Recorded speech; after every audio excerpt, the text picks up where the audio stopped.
everyone has a chance for moksha. It is not reserved to only some particular people. I just really don't think fear is a good thing to leave our clients with. I think we should leave our clients with a sense of faith and optimism and hope for the future. The Moksha Trikona is saying to me that I can get moksha only when I am above my feelings, above my emotion. Because they can have external success, but at the end of the day, it's the inner journey that's really important. To get the moksha, or maybe to grow, you have to get rid of karma, either in a positive manner by doing sadhana or anything, or in a negative manner by suffering. And Saturn is like the planet for the both. It is a planet for vairagya and it is a planet for sorrow as well.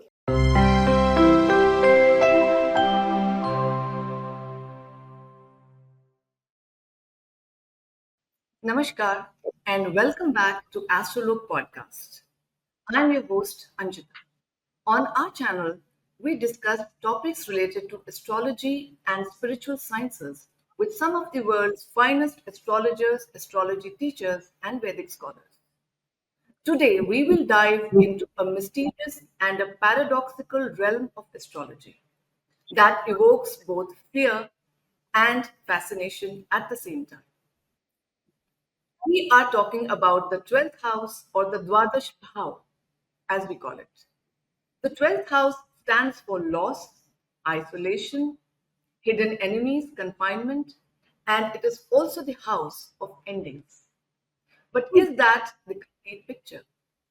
12th house in Vedic traditions also stands for enlightenment, spiritual transcendence, and ultimate freedom. It is the doorway to moksha. So, what does 12th house actually stand for? Is it misery or is it moksha?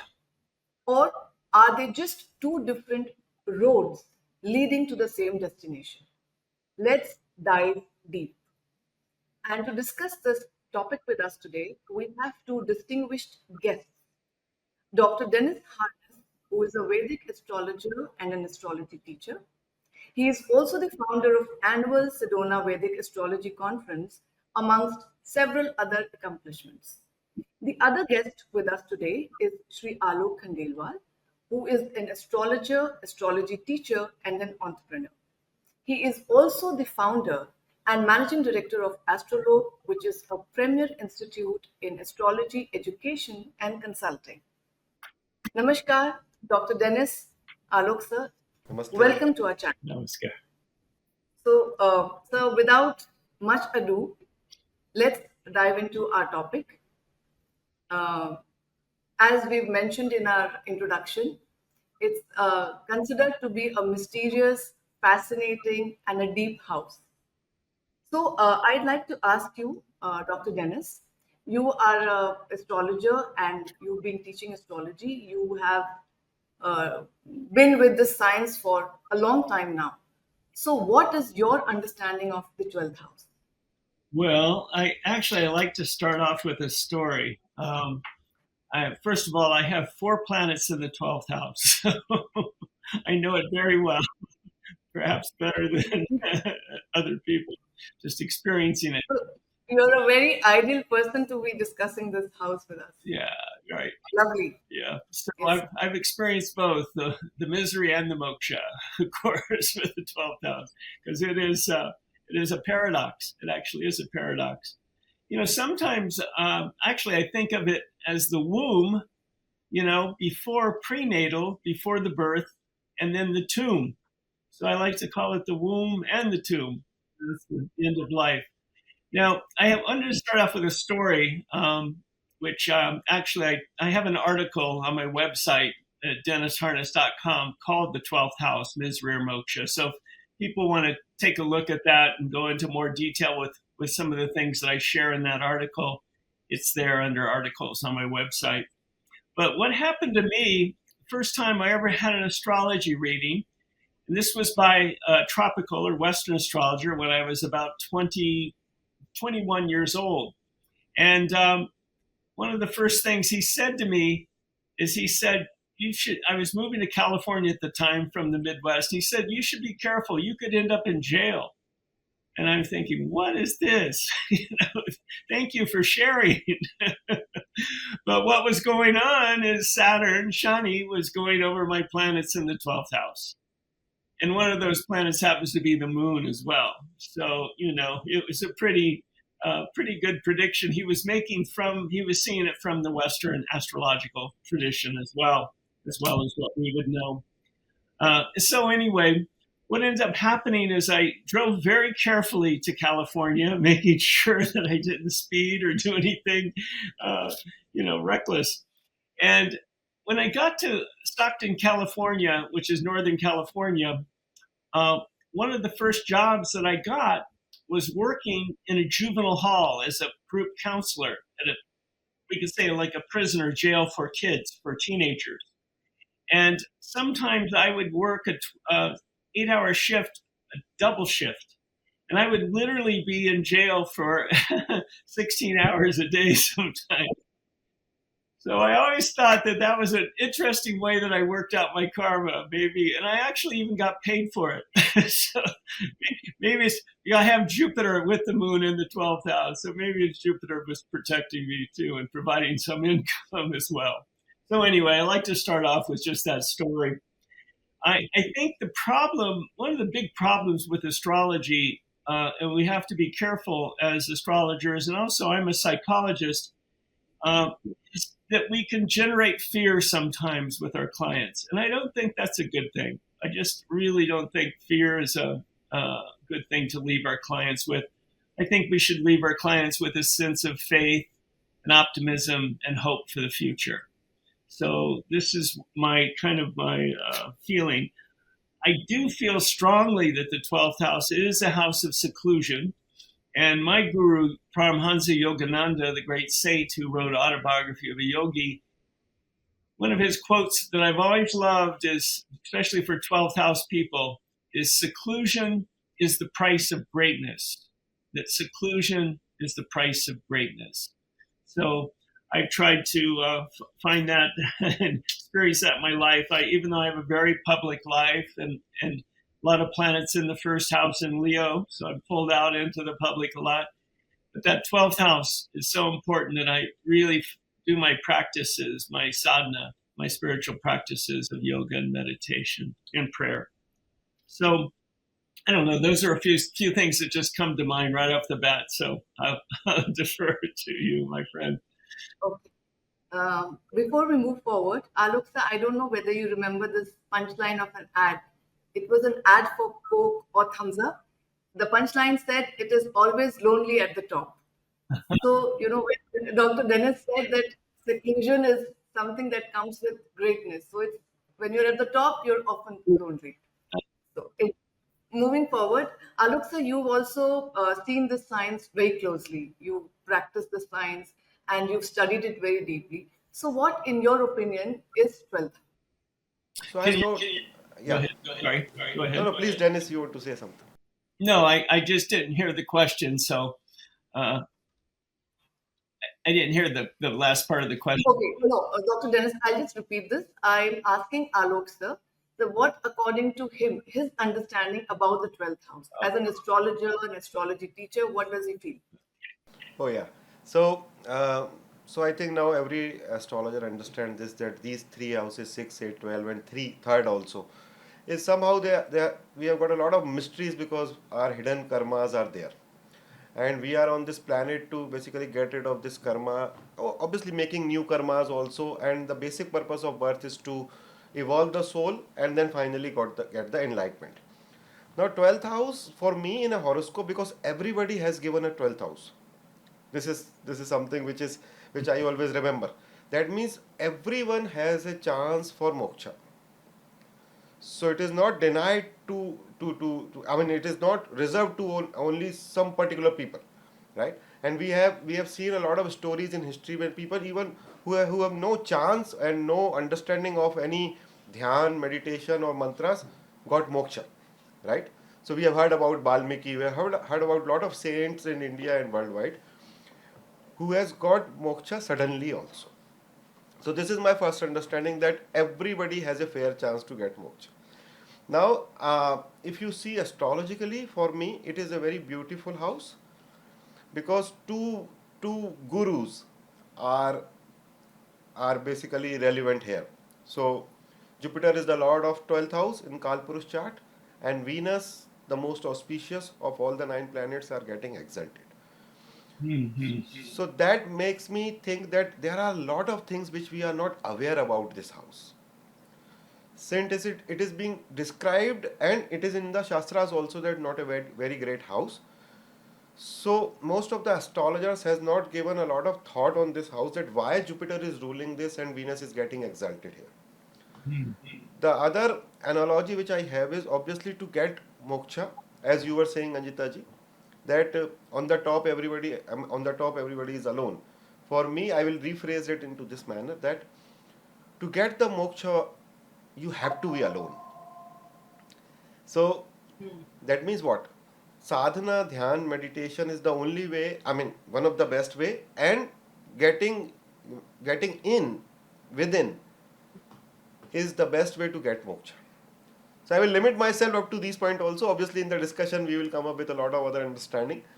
But the last thing which I want to say, Parashara says that it is a neutral house. Second house and the 12th house is a neutral house. What does it mean? That it is upon two things. One, my karma and the overall structure of the chart, and then my actions in this life, that whether I want to take jail or I want to take ashram. So these things, because that's how neutral is defined. I can be a person can be into hospitalization, which is the signification of 12th house, or he can be into ashram. So that depends upon two things. One is the prarabdha or the sanchit karma stored in the chart, and then my present karma which I do, the sadhanas, the actions, the rituals, the value system which we follow, can be taken to that path also. So yeah, this is what I understand from this. So beautiful, sir. I really like the way you put it so beautifully. So, Dr. Dennis, before we let's move forward. I've always read that 12th house asks us to surrender. So, what is it that we need to surrender here? Yeah. Yeah. I think, in the 12-step program, I don't know if you're familiar with that, for people that have addiction issues, whether it's alcohol, gambling, chocolate, whatever your addiction is. I feel that we're all needing to, and especially in that program, it really emphasizes a lot surrendering to a higher power, because sometimes we think we can just effort our way through. And I do believe strongly in effort, but I also feel strongly about grace. So it's a balance between effort and grace, is what I find that's reflected through that. And just the importance of embracing, I would say aloneness rather than loneliness. There's quite an interesting difference there with aloneness. Yes. And you see a lot of great yogis, that Ramana Maharshi, for example, that spent time in the cave, in Arunachala, and other great yogis, Babaji and the Himalayas, and different yogis that needed to go to the cave, basically to kind of let go of some of the attachments to this earthly world. So I think that's there. I would say also, again, I think I love what you said about just Pisces, Jupiter ruling it, Venus exalted. I had never thought of that. It's a beautiful, beautiful way of presenting it. It's lovely. So I think, though, too, I'm finding that there hasn't been much research done on prenatal experiences that a soul has in the womb. And I found sometimes with challenging planets in the 12th house, let's say Saturn or Mars or something like that, Rahu, North Node, sometimes there'll be, when I've talked to clients, there will have been really challenging womb experiences where the mother was going through tremendous stress or anxiety or tension. And I have some case studies like that, and I won't go into my drama, but I even had an experience in the womb that was very, very challenging for me personally. So anyway, I think needs to be some research done on that, as well as moksha, as well as, again, the womb as well as the tomb, in terms of enlightenment, liberation. Okay. So Alok, sir, I have one thing to add in what Dennis is saying. right, sir. So what I have experienced in my readings is people who have got more planets, specifically malefic in the 12th house. So they are basically restricting themselves to come on this planet Mm. because so many malefic in the 12th can give you a little bit issues or maybe problems or sorrow on this planet to get the next level. So the human who is a very intelligent creature understand that when I will be out, I have to I have to go through a lot of troubles initially to get to the next level of soul development. That's why when you are saying, Dennis, I can correlate with this that many planets in the 12th house we have to study the prenatal or the prenatal chart because why it is creating that formation. And I have seen one more combination here when you have got so many malefic in the Navansha Lagna, then also the person can have problems while coming on the earth.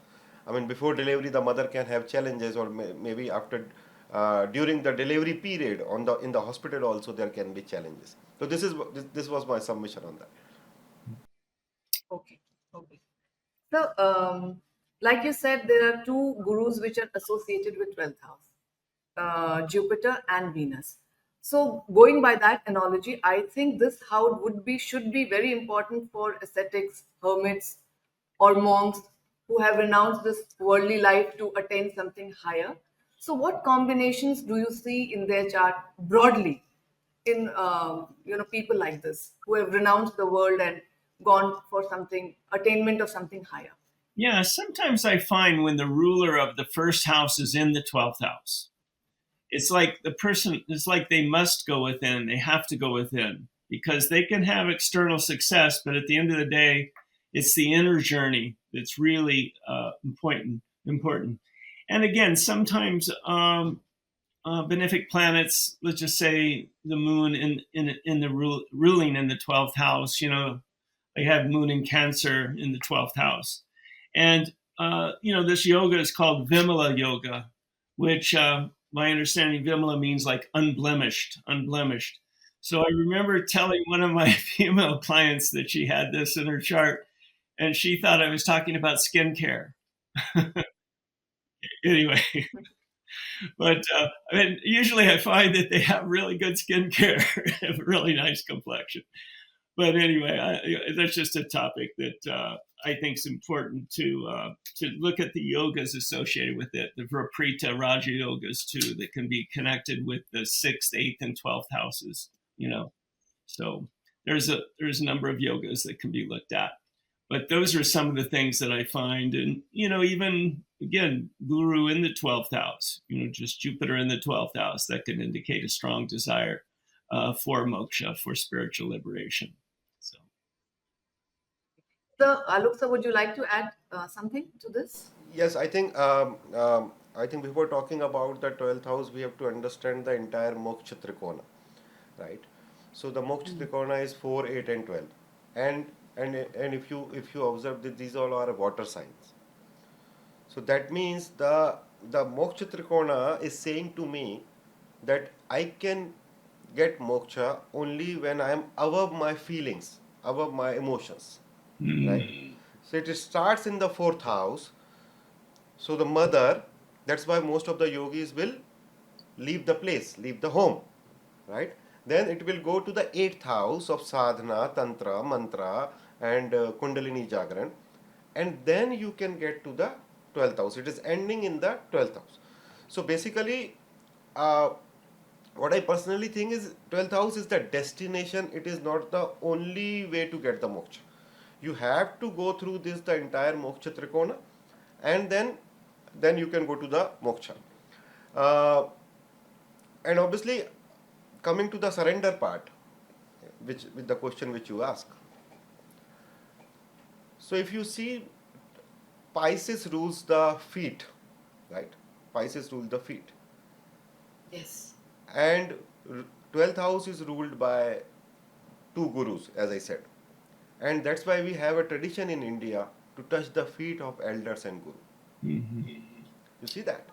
That means what? That by touching the feet of your elders, your gurus and devis and devtas, guru padukas, you can get the moksha.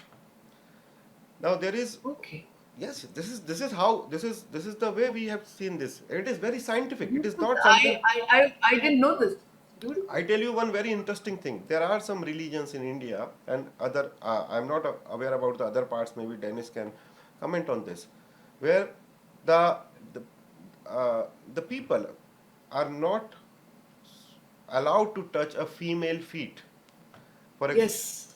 for example, if there is a female sadhvi, the students are not allowed to touch the female feet because the female can be instigated by touching the feet. She can be dragged into adultery by touching the feet.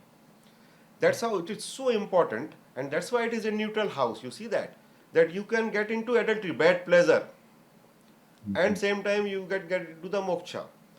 So that's why it is ruled by Pisces.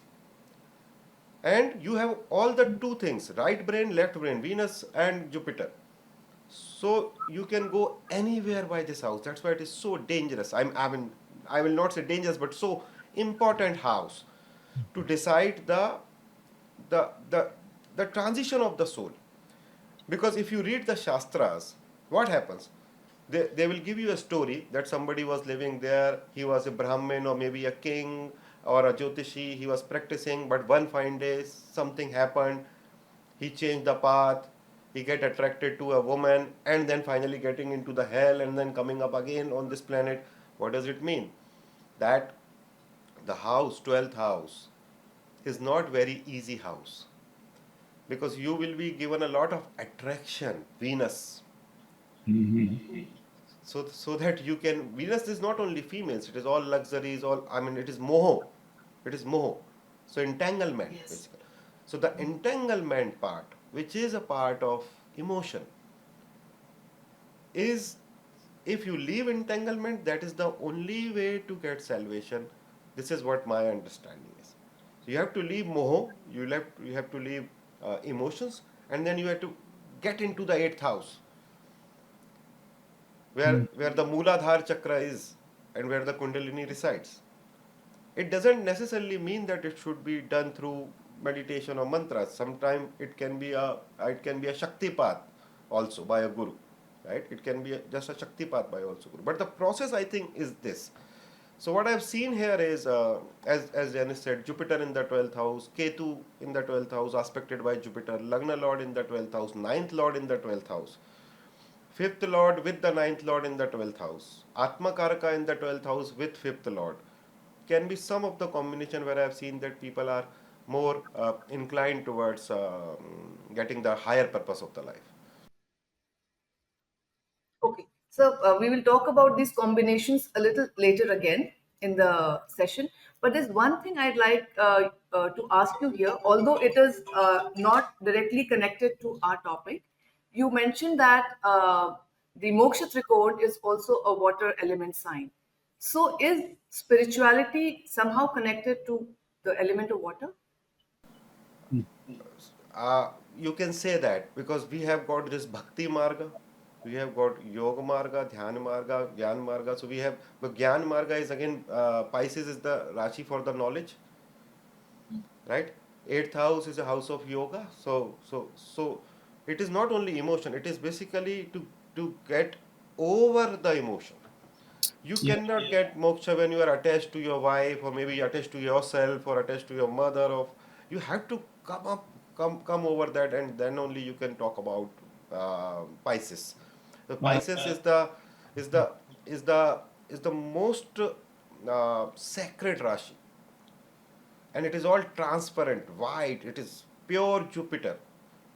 So to reach that Pisces level, you have to go through these, and that's why people so many people who gets into spirituality, they will have some bad experiences in the life initially, and that bad experience will basically drag them towards getting understanding the higher purposes, or maybe to explore these things, that why this has happened with me, and then finally they end up into getting a guru, or maybe getting into an ashram or in a sadhana. So this is how I see it actually. It's Dr. Dennis, would you like to add, yeah, add something? yeah, it's interesting because you brought up the issue of emotion and especially connected with the fourth house. And I'm reminded of what my understanding of Patanjali's Yoga Sutras is. One of the main lines is that enlightenment comes from the neutralization of the waves of feeling, the neutralization of the waves of feeling, not to suppress them, but not to let them run the show either. So finding that balance. And I also, it's funny, it kind of ties into our topic, at least with spirituality and moksha, is that Patanjali, if you look at the very first line of the Yoga Sutras, it's kind of cryptic in a very simple way, because the very first word he starts with is now. Now, let practice of yoga begin. So I'm always reminded, it's like the book by Eckhart Tolle, The Power of Now. And everybody, Ram Dass's book, Be Here Now.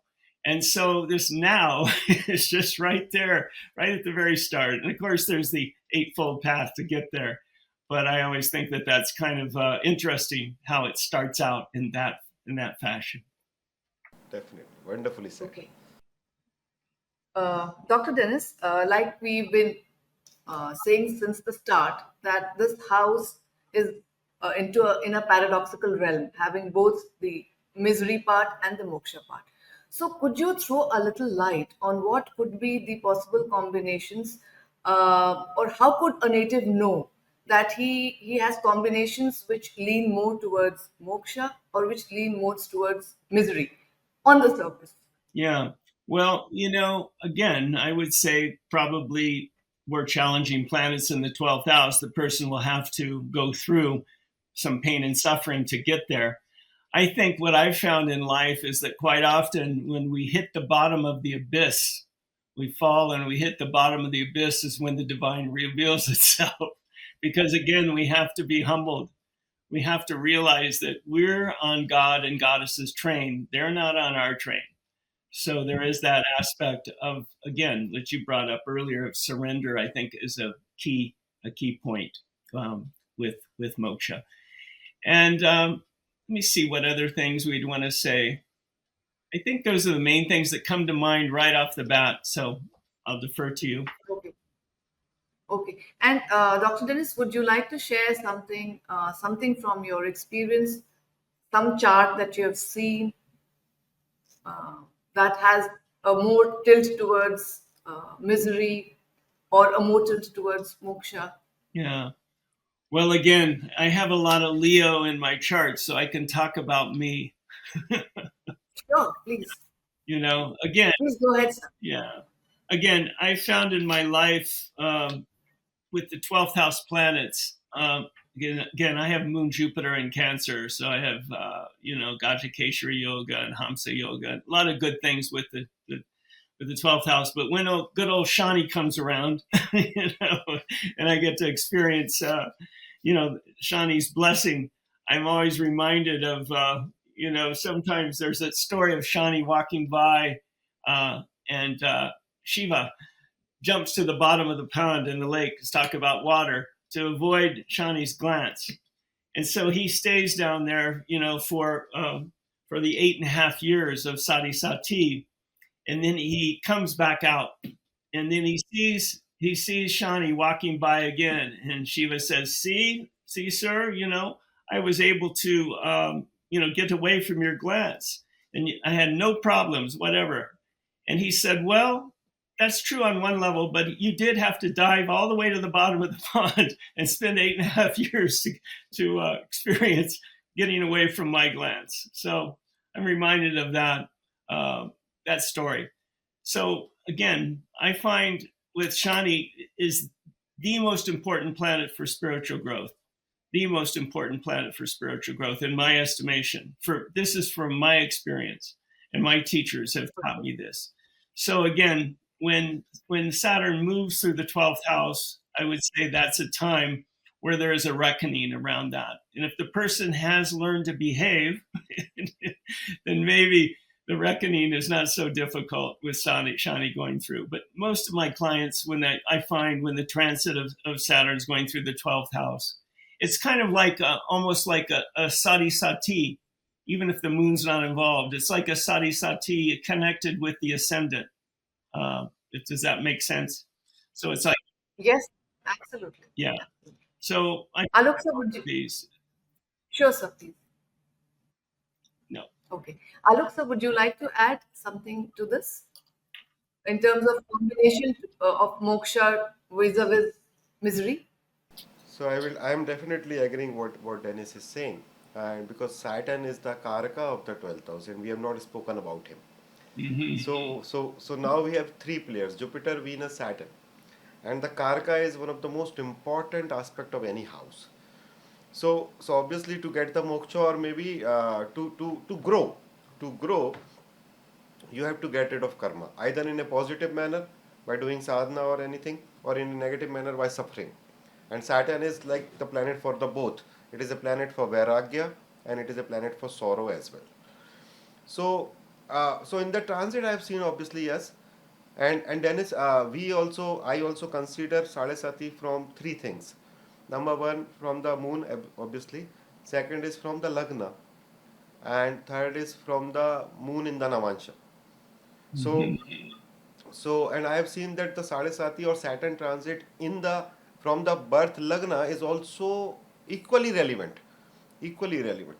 So I agree when you say that when Saturn moves to the 12th house from the lagna, and in the chart, can give you some experiences where you can have a lot of misery in the life. But this is how Shani will discharge you from your, from your bad karma, so that you can grow. Saturn is always seen as if that it is punishing us. Yes, it is punishing us, but for our own karma. So uh, so this is one of the combination which I have seen, and I have seen Rahu also in the 12th house. And since Rahu is a planet for confinement, imprisonment, and bondage, uh, in the birth chart or in the transit when move to the 12th house, can give you a lot of bad experiences where you can be framed, because Rahu is a planet for cheating. So when you can be framed for something which you have not done in this birth, but it is related with the last birth. So obviously malefic in the 12th house is not considered great either in the birth chart or in the transit.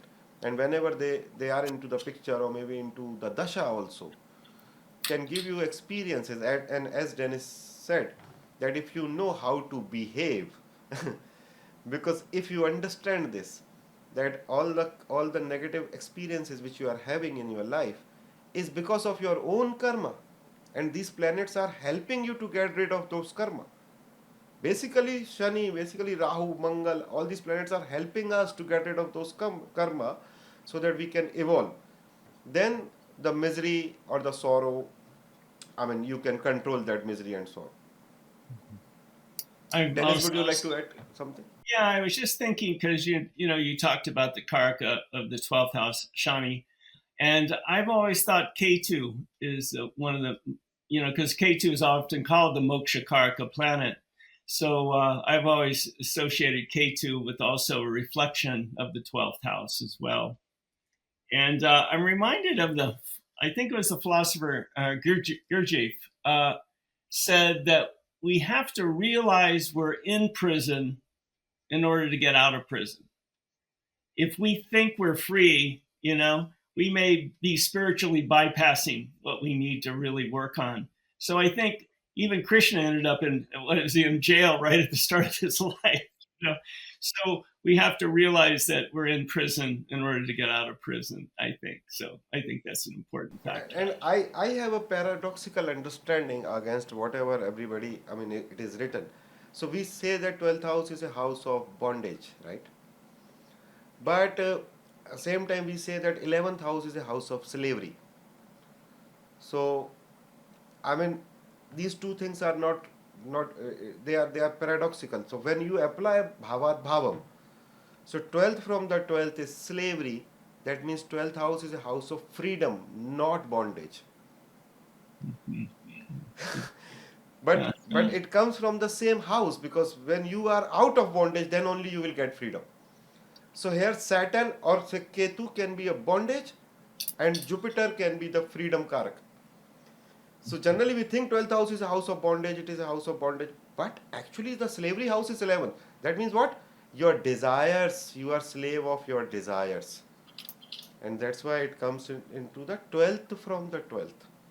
That if you don't want to get the moksha, the easy way to not, I mean, you can be very sure that you will not get moksha if you are living in the 11th house of desire, because it is the bhavat bhavam house of 12th house.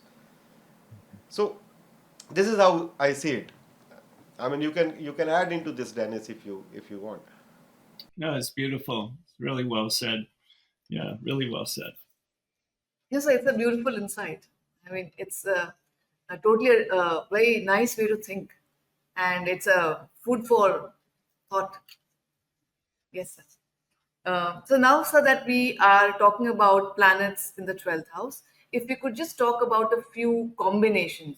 Like we've already spoken about Jupiter in the 12th house, but what if Jupiter is there with Chandrama, which is the karaka of mind or man? So, Dennis, what?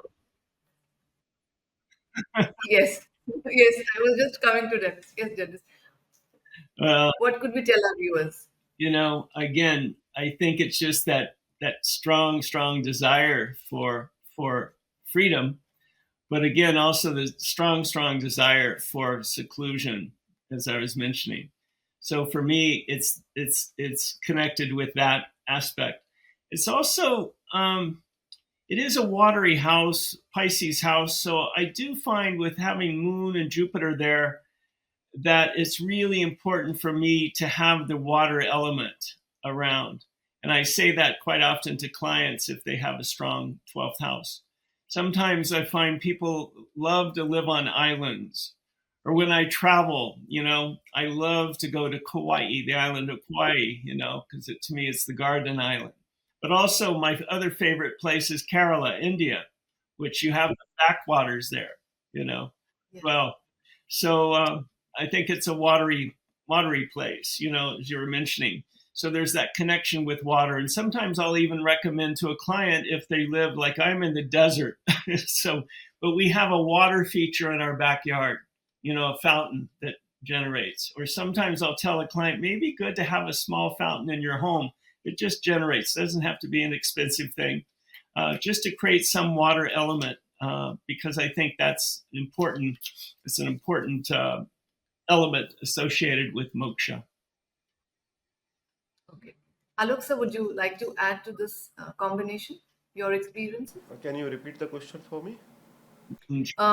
So we've spoken about Jupiter in the 12th house. So what is if it is conjunct with the Karka of Man, that is the Chandrama, So obviously, Moon? I mean, there are two ways of looking at it. One is, I think Dennis is very fortunate to have that combination, because you are being happy while you are you are into 12th house, because Moon is the karka for happiness. So wherever Moon is in your chart, your mind is there. So that means it shows that a very strong inclination towards the 12th house. Yeah, And where you put energy in your life, obviously that has to grow. And correct. the other combination, obviously, I have seen Ketu aspected by Jupiter, um, Ketu with Jupiter, and one house combination I have also seen, ninth lord in the 12th house. So ninth lord in the 12th house, but it should be benefic. So ninth house is a house of Guru. From the ninth, 12th is fourth. That means it is the home for Guru. That means it is Guru's ashram. That's why 12th house has a ashram. So when you are ninth lord of spirituality going to the ashram, and if you are living in an ashram going to a guru, it is a very high chance that you can get, I mean, you can get a higher stage of consciousness. But one thing which we are not talking about, I don't know, maybe you want to cover it later also. The 12th house is a house of foreign.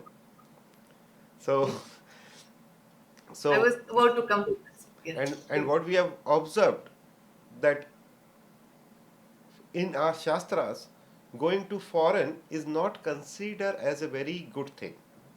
You see that? Yes.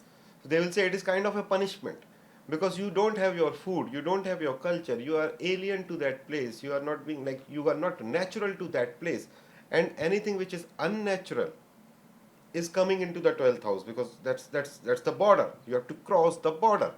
So so what I have seen is people who have got malefic in the 12th house, and if they go to the foreign, then the impact of that malefic get diminishes because you've been already punished because you are away from your native land.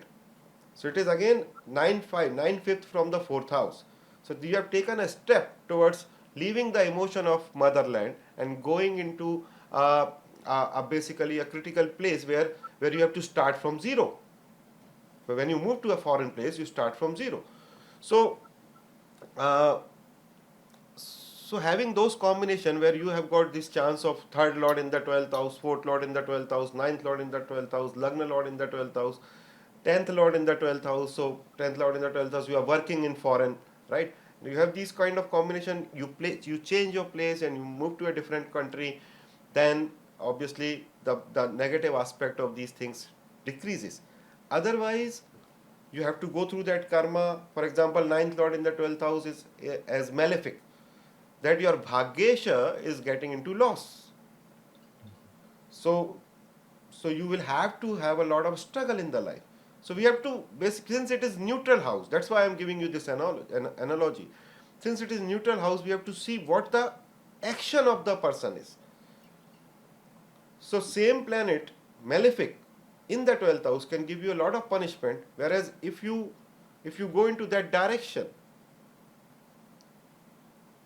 either Yeah. you are going to ashram or you are going to foreign place, it can be very positive also. Yogananda, I don't know if you remember the story when he was told that he needed to go to the United States. He was very, very, very sad because he had to leave Mother India. And it was so hard, but yet his guru, Sri Yukteswar, who was a great Jyotishi, said, no, you must go. And Lahiri Mahashaya and Babaji even came to him to say, this is your dharma to go to the United States. But there was always a sadness around it, as you're speaking to go to a foreign land, to go to a foreign country. Yes. Okay. Going forward, Dennis, since this is the 12th house and it is falls in the axis of 6 and 12, as we know. And so, could it also be relevant to medical practitioners or doctors or people related to medical science? Yeah, I think so. Again, talk more about me. I have the ruler of the eighth in the 12th house, and I was a medical psychologist for over a decade. I worked in the field of chronic pain. And, actually, Chakrapani, when I very first had my very first reading with him, I was about 25 at the time. Because of these combinations, he said, "Why didn't you become a doctor?"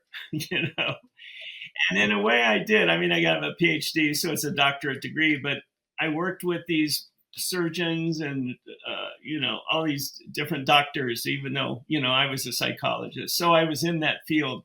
So I agree. I think there's some combination, some correlation that we can find with that. Uh, I'm just speaking to the eighth lord in the 12th house.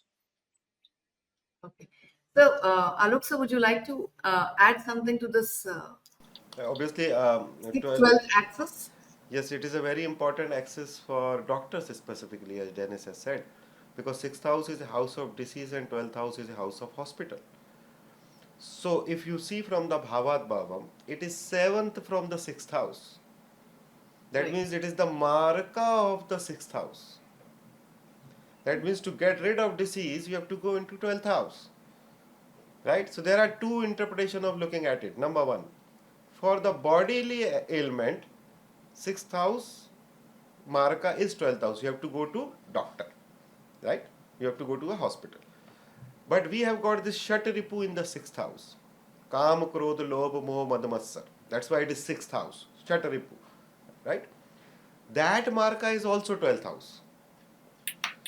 So when you go to the 12th house of meditation, you can get rid of these Shataripu.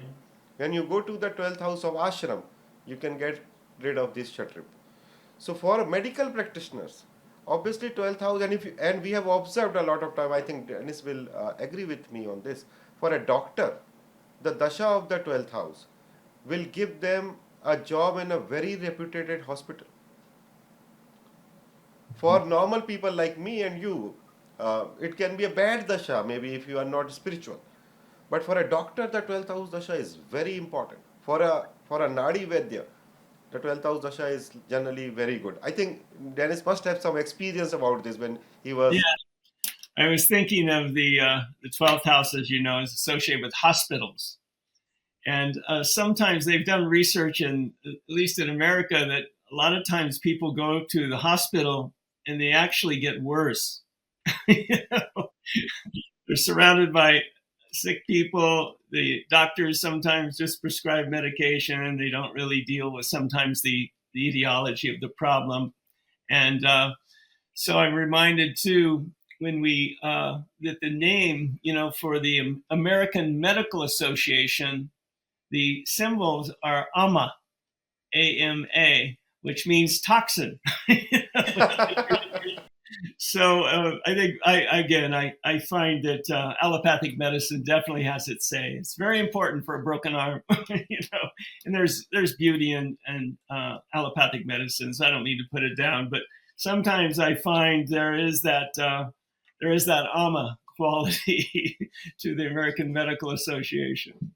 Yeah, and even the Hippocratic Oath, Hippocrates, and that beautiful oath he gives, in which the medical profession follows that oath, which is one is to do no harm, and he also said, "I bow to Asclepius, who was the god of healing in ancient Greece, he was trained by Chiron, who was a great centaur, man, half horse, who trained him in the healing arts." It's actually where we get the word chiropractor from, is from Chiron. And so Asclepius, he was this great healer that worked with the dream world. He would have people, which the 12th house is also associated with dreams. He would have people go into these dream chambers, and then the priest would be with that. And at the end of the day, at the beginning of the morning, he would ask the patient, "What kind of dreams did you have?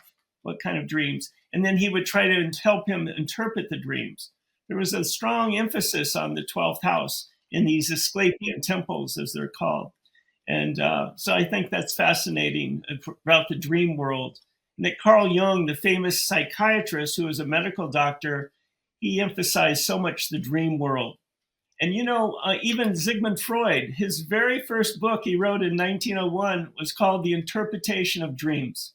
Yes. So there's that strong 12th house influence that's going on in the medical field, and especially when it gets into psychoanalysis, it becomes even stronger. The 12th house of the dream world comes to play. Dennis, it's very interesting you brought up this dream part in the 12th house, because I was about to ask you about this dreams and the realm of subconscious related to 12th house. So drawing from this analogy, I think even artists would be having a lot of relevance to this house, since they draw inspiration from the unconscious. So, in your experience, have you seen a chart of an artist or somebody related with a relevant or a pronounced 12th house? Yeah, it's beautiful. I love the artist from Mexico City, Frida Kahlo. She was a very famous artist from Mexico, probably the most famous artist. And she had Rahu, the North Node, in the 12th house in the sign of Cancer. And right at the start of her Rahu Mahadasha, she was involved with a terrible bus accident where she was almost died. And for the next couple of years of her life, she was bedridden. But what she did is she took the canvas and put it up the canopy and was painting from her bed, 12th house. What's interesting to me about Rahu, and any of the planets, for example, but Rahu in the Cancer, ruled by the moon, she happened to have an exalted moon in Taurus in her 10th house of career. So during this Rahu Mahadasha, there was a lot of pain and suffering of the 12th house, but out of that produced this beautiful art that she created for the world. So that's one example of the power of the 12th house, the misery, and then the moksha, and then the artistic creativity that could come. Beautiful, beautiful. So, would you like to add something to this Yes, I about completely agree. artists? I completely agree on what Dennis is saying. And then when we have a fundamental analogy that it has to be important for the artist because Venus is getting exalted here. Mm-hmm. So so if Venus is getting exalted somewhere, that has to be important aspect for anybody who is into any sort of creative field. And we have seen this combination for artists where third lord in the 12th house with the 10th lord or 12th lord in the 10th house with the third lord. And for an artist, it is a very important house because it is about getting rid of that emotion from yourself. Uh, it has to come out from you and it has to be into a picture or maybe a song or whatever you want to do. So that's why I've seen that specifically the actress, they have this combination of 12th house associating with the 10th and 3rd. Uh, for salespeople and for uh, models, I have seen this 12th house because the charisma of Venus is also in the 12th house.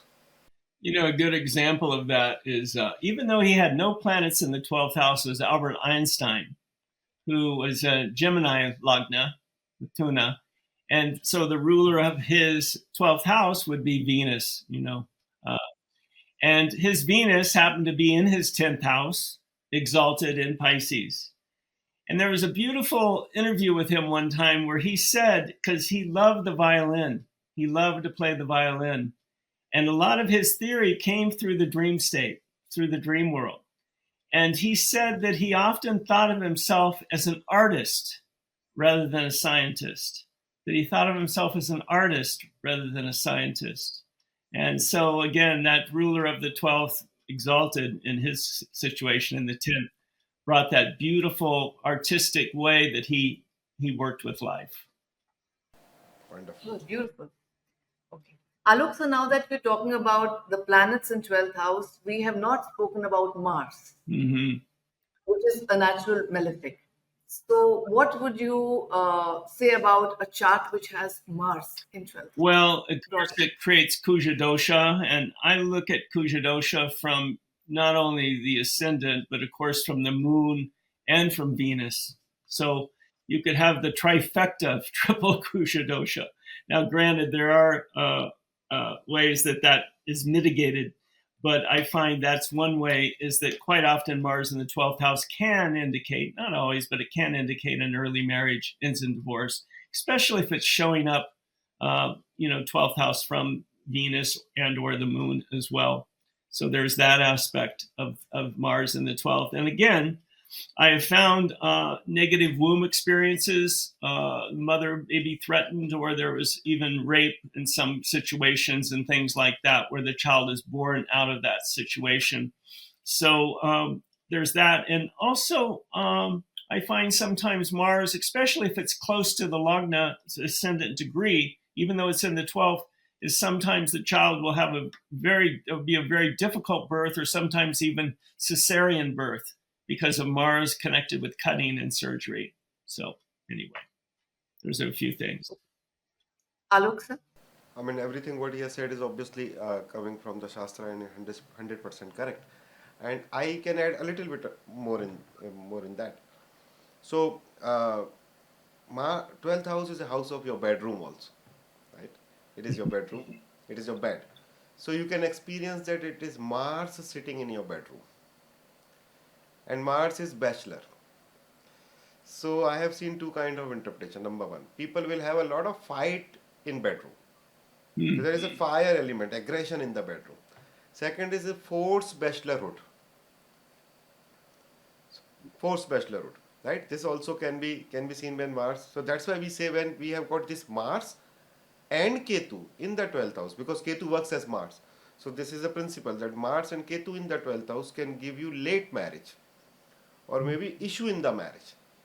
Because when you see the chart in the bedroom, Mars is bachelor. Mars will not allow you to have sex basically. So this is addition to what Dennis has said. And I have seen a spiritual addition also, that Mars, so it is basically Mars sitting in 12th house of ashram. So it is like a person who is 100% devoted to Guru, because the Mars is a swarup of Hanuman, and as if it is Hanuman sitting in Ram's ashram. So we have these two kind of. I have seen these, other than what Dennis has said. I have seen these two kind of additional thing. One is on the materialistic aspect, not great for marriage, and second is the spiritual. It's like Hatha Yoga. So Mars is a planet for Hatha Yoga, right? So it is like Hatha Yoga, very disciplined people when it comes to their sadhana, very they can kill anybody for their guru. These kind of people I have seen Mars in the 12th house. I think Dennis can add. Yeah, I remember going down to the temple in Tamil Nadu, Palani temple, the temple for Kartikeya or Subramanian. And I don't know if you've ever been there, but to go there, you have to, walk barefoot up these stairs, and it's a very, very high climb. And I have Moon Jupiter in Cancer in the 12th house, so I have very sensitive feet. And I was watching these people go up these hot stairs, like this. And so I said, there's got to be a different way to work with this. So, and I wanted to go up and do Abhishek up there. So what I figured out is I would go at 6 a.m. in the morning and pray for rain. Sure enough, that morning, I didn't go to 6 a.m., but I went in the morning. And sure enough, there was a light sprinkle of rain. So I thought that was very interesting. And actually, that temple for Mars, too. So maybe Mars in the 12th house, people need to do some propitiation to Subramanian or Kartikeya, in that way. It's very funny because, they have you, as you're doing your penance, you have to carry a peacock on your shoulder as you're walking up the stairs.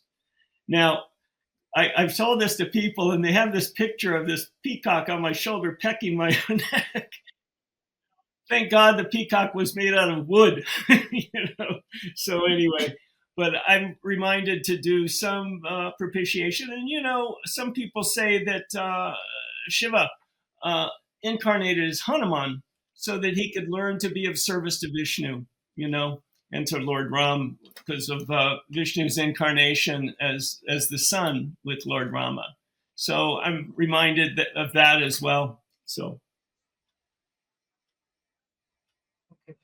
Okay. Alok sir, here I actually quite agree with you on Mars, because I've seen a chart where the native had Mars in 12th house and he was undergoing divorce. Of course, there were a lot of other factors involved, but yes, Mars was definitely, he married late also, and he was undergoing divorce. So normally I So will Mars, give I this think, normally I will give this remedy to people who have got Mars and Rahu in the 12th house. I'll say, anyways, everybody has to fight with the wife. So whenever you have this incidents coming up, come out of your bedroom and fight in the drawing room. I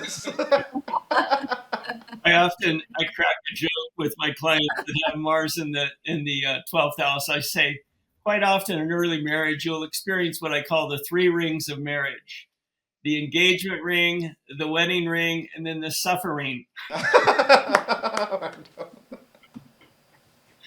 So again, Mars matures at the age of 27 to 28. So often I'll recommend that the person wait at least until after 28, or maybe even better after the Saturn return. So maybe at the age of 30, that they may have a better chance of finding happiness with Mars in the 12th. Yeah. Very true. okay, one thing I would definitely like to bring up now before we end the session is 12th house is second from the 11th and 11th from the second. So is there, can we talk about some kind of Dhan Yoga from that house? Well, Then, I always think that there's kind of a quality, especially if there's some benefic planets in the 12th, where the check's always in the mail. The check's always in the mail. Somehow the person's protected, and usually the person will have a stash of money somewhere, they will have some private money that you would never know about. That may have a separate banking account from their maid, or they'll have this or that. So there'll be that kind of special money that's there for, quote, a rainy day. Yeah. Okay, Alok sir. So yeah, you were rightly said actually. So it is 12th house is a house of taxation. It is everything which you give in this world, right? It is a house of giving. So that's why 11th house is a house of net earning. 12th from the 12th, you give the tax, and the take home in is in the 11th house. So it is not a Dhan Yoga. It is basically a Dhan Shuddhi Yoga, because 12th house comes with the donation. That's why in all the religion there is a pattern of giving certain percentage of your overall income in donation for the religion, be it Hinduism, Islam, Christian, everywhere it is there. It is a kind of TDS which you pay to the nature, because every money which you make has some sort of impurity, right? For example, if we are astrologers and we know that we think that we are doing the right thing, we are very, very religious and spiritual people, and then there is a client showing up and then giving me the fees. I am doing the right thing, but I am not sure that what kind of karma that client has done, and that money which is given to me has got that impurity, right? So to clear that impurity, there is a process of either taxation to the Surya government or donation to the Jupiter religious institution, right? So that's why it is basically the purification of the wealth. Now, when you say it is 11th from the second, right? So 11th second house is a house of your saving. 11th is your recurring income. It's kind of your salary or maybe monthly income. So you get your TDS cut from that income. You are into the 11th house. Now, second house is a house of your saving. It is the 11th from the 12th house is 11th from the second house. What does it mean? If you want to, 11th is growth, right? 11th is growth. So if you want to Yes. grow your saving, you have to invest. 12th house is a house of investment. It is for the benefic planet. Now you said 12th lord, second lord in the 12th house being a malefic, right? So all your saving is going into expenses. So 12th house will react like expense house. So then we have to see Okay. that what uses of the chart, how it is being used in a chart. It is the same house which is a house of expense, whereas same house as a house of investment. Right. So when God wants me to basically take away my money from me, I have two choice. Either I will do the expenses maybe on luxury, food, whatever, health, right? Or I will invest to grow 12th from the 12th in the 11th house. Or we say in Hindi, Dennis, uh, धन का शुद्धि दान से. So the wealth is purified by donation. So the best way to get your income rising or maybe protected, or the saving rising or maybe protected, is to either donate, give your taxes, or investment. This all comes into the 12th house. Yeah, it's interesting. A couple of things. One, I found that strong 12th house people quite often may run a nonprofit organization. And it doesn't mean they're not paid for their work, but they're running an organization that's trying to serve a higher cause, in that way. So I find that sometimes is connected with the 12th house. I mean, with my chart, again, I ran nonprofits for over 20 years in my life, and that feeling of seva, which I think is very much connected with the 12th house. And Donna, often for my clients, they'll talk about, well, what remedial measure should I do? And at the end of the day, I think whether wearing gemstones and all these things are fine, all these different upayas, but I'm probably one of the greatest ones is sadhana, of course, but also just giving money, to some nonprofit organization or time or whatever that person can give. I think you're absolutely right. That's one of the greatest remedial measures you can do. Yeah.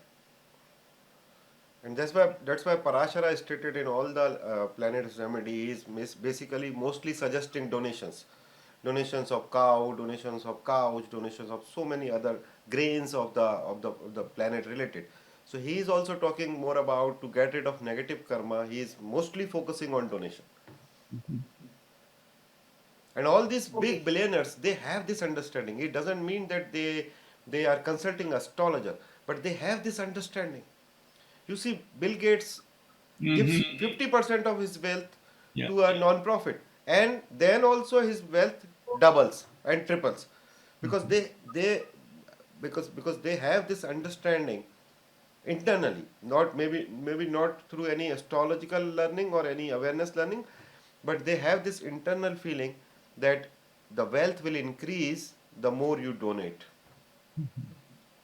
Mm. It's true. And Good. that's a tradition across world. In India also, most of the billionaire, they will donate like anything, and then the wealth will be increasing 80x, 20x, 50x, that sort of. Again, another water uh, image is of a pond. And if there's some water flowing into the pond, if there's not some water flowing out of the pond, it'll become stagnant. So there's that Yes. need for the water to come through, but also the water to release and to give. And if you try to hoard or hold on, then it becomes a cesspool, stagnant. Beautiful.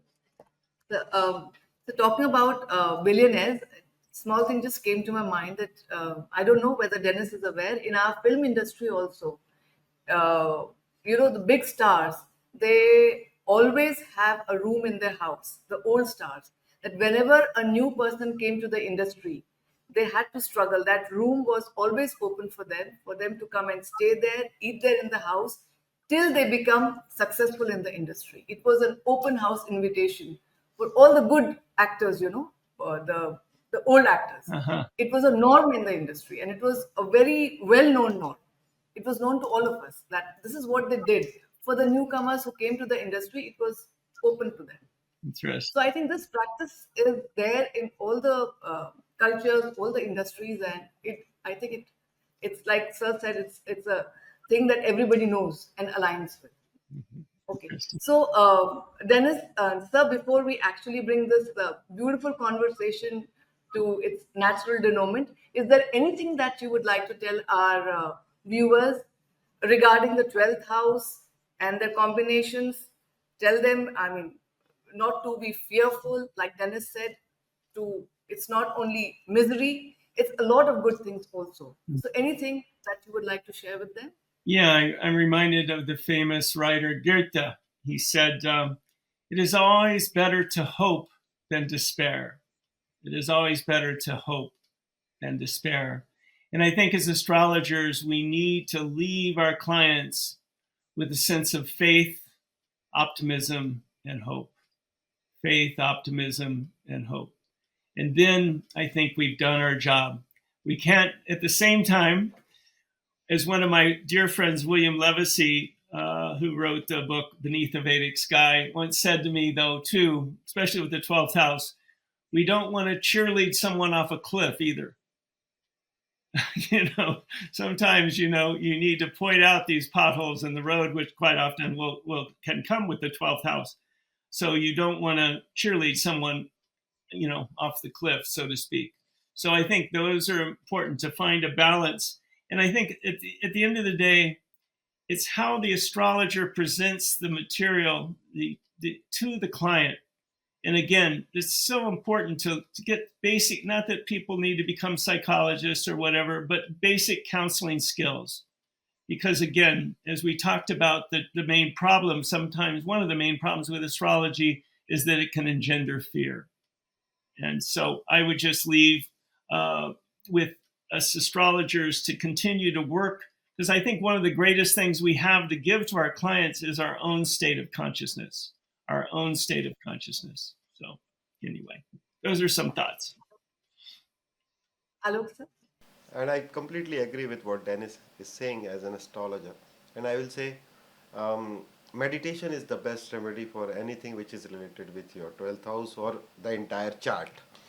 Because uh, because the basic purpose of taking birth on this planet is to train the soul and then evolve and then go up and then finally end up into the 12th house as a free soul. So uh, even without even knowing what is happening in your 12th house, if you meditate, you will be protected from most of the evil effect of entire chart. This is what I want to say. Beautiful, beautiful. Okay, thank you so much, Dennis, Alok sir. It was indeed a pleasure to be holding this delightful conversation with both of you. Thank you so much. Thank you very much. Thank you so much. Yeah, I learned so much today, so thank you.